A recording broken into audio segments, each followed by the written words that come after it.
Makasih. Iya, Masya Allah. Memang bicara tentang bab ini tuh menarik ya, menarik. Pertama saya setuju yang terakhir tadi bahwa nikmat senikmat-nikmatnya hidup bukan di dunia, tapi di mana? Di akhirat. Ketika kita meraih apa? Surga. Allahumma inna nas'aluka ridhoka wal jannah wa na'udzubika min sakhatika wan nar. Makanya ada istilah, dunia ini bukan tempat tinggal kita, dunia ini tempat meninggal kita. Banyak orang yang mikir hidup enak, tapi sedikit orang yang mempersiapkan mati dalam keadaan enak.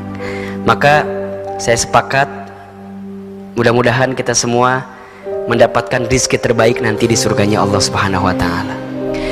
Kemudian terkait dengan pertanyaan pertama dulu ya, Ustadz, gimana konsepnya kalau sekarang kita sudah masuk di usia-usia seperti ini gitu ya, apakah harus banting tulang segala macam. Begini ya, sabar itu kan bukan berarti putus asa ya. Sabar itu jangan identik dengan berdiam diri kemudian gak melakukan apa-apa. Itu bukan sabar, itu namanya pasrah, itu namanya putus asa. Sabar itu kan artinya al-habsu wal man'u kalau tidak salah, menahan diri dan meninggalkan diri dari sesuatu yang dibenci oleh Allah Subhanahu wa ta'ala.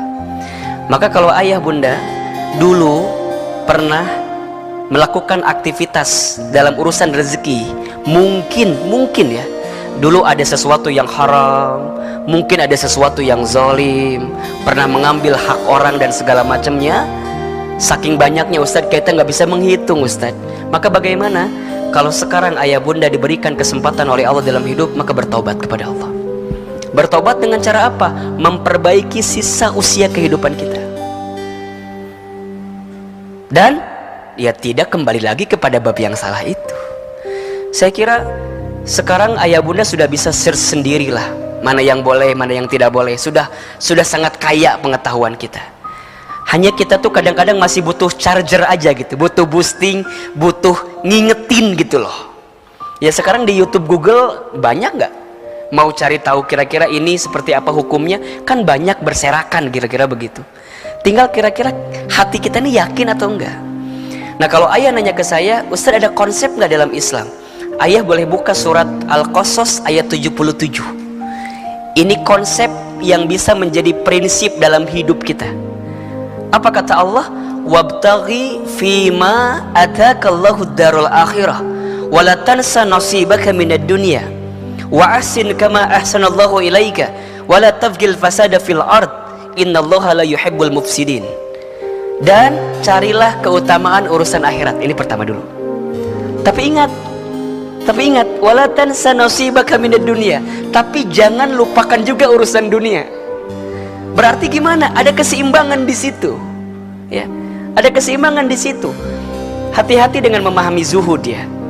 Banyak orang yang menurut kami gitu ya, memahami zuhud itu dengan diam di masjid, nggak bekerja dan segala macam. Itu bukan zuhud gitu. Zuhud itu adalah dia yang sibuk dalam urusan dunia, tapi dia tidak terperdaya dengan urusan dunia karena dunianya menjadi wasilah untuk mendekatkan dirinya kepada Allah Subhanahu wa ta'ala. Saya mohon maaf ya, ini kalau ada pertanyaan ini ya, kira-kira kalau ini mungkin sesuatu yang kan Nabi juga punya profesi ya. Profesi Nabi itu apa? Entrepreneur, businessman, pengusaha gitu kan. Maka itulah yang harus kemudian juga kita miliki. Saya misalnya ya jadi ustadz gitu ya, jadi da'i mubalik, tapi saya punya profesi. Apa profesinya? Dosen. Saya mengajar. Sehingga ketika saya datang, ketika saya berceramah, tidak terlalu penting berapa yang saya dapatkan, karena kita punya pekerjaan. Ustadz kan punya bisnis juga, saya punya usaha juga. Jadi pelan-pelan kita terus berusaha, karena memang perintahnya begitu. Wala tansa nasibaka minad dunya, jangan lupakan urusan dunia. Tapi lihat di awalnya, dunianya dipakai untuk mencari keridhaan siapa? Allah. Kemudian apa yang ketiga? Wa ahsin kama ahsanallahu ilaika, dan berbuat baiklah kepada manusia sebagaimana Allah berbuat baik kepadamu. Wala tabghil fasad fil ard, dan jangan buat kerusakan di muka bumi. Maksudnya adalah Allah teh sudah kapling-kaplingin rezeki kita. Kadang kita mah suka pengen nyari kapling lain yang kemudian kita mendobrak gitu ya. Yang haram hajar, yang nggak boleh makan, yang kita tahu milik orang ambil, ini bukan hak kita diambil. Korupsi, kolusi, nepotisme, berdusta dan segala macam, itu yang kemudian nanti menjadi penyakit di dalam kehidupan kita. Maka di usia kita saat ini, para ayah, para bunda, ayo kita memperbanyak untuk segera kembali kepada Allah Subhanahu wa taala, memperbaiki kehidupan kita. Nah, termasuk pertanyaan ayah yang kedua tadi, memang merasakan itu menjadi sesuatu yang penting gitu ya. Rasa itu kan di sini ya. Makanya saya bilang gini, harta itu adanya di mata yang kelihatan, tapi rezeki itu adanya di hati yang dirasakan. Mungkin orang ngelihatnya, ih sayang banget ya, ih sayang banget misalnya gitu ya. Tapi kan hati kita yang merasakan. Makanya kalau bab rezeki ini bab yang menurut saya logikanya bukan dihitung gitu, tapi dirasakan saja. Karena barangkali masing-masing di antara kita punya perasaan yang berbeda, kita nggak bisa menyamakan gitu. Nah, tetapi kesamaannya akan diukur saat dengan rezekinya itu mendekatkan dia kepada Allah. Makanya nanti akan belajar ini nih, apa itu berkah kan? Berkah itu apa? Berkah itu ya aktivitas keuangan kita yang didasarkan kepada aturan Allah sebagai sarana untuk mendekat taat kepada Allah, sehingga membawa ketenangan hati, kebahagiaan hidup di dunia dan akhirat itu. Nanti kita akan bahas tentang tema ini. Nah, termasuk juga dengan tadi pertanyaan kedua, Ustadz gimana kok sikap kita begini gitu ya. Ya saya no comment ayah kalau gitu. No comment dan walau a'lam bisawab gitu ya. Tapi kalau kita mengambil husnuzonnya, ya tentu karena vaksinnya belum ketemu barangkali gitu ya. Dan kondisi infrastruktur kesehatan kita juga mungkin masih minim. Khawatir jika kemudian menggelambung korban dan segala macamnya banyak, ini menjadi lebih madorot gitu. Sehingga kita masih dianjurkan untuk ya WFH gitu ya, social and physical distancing dan segala macam. Tapi di balik itu semua memang harus ada ikhtiar batiniah kita ya, ada ikhtiar spiritual kita. Ya ini kembali barangkali ke masing-masing. Ya.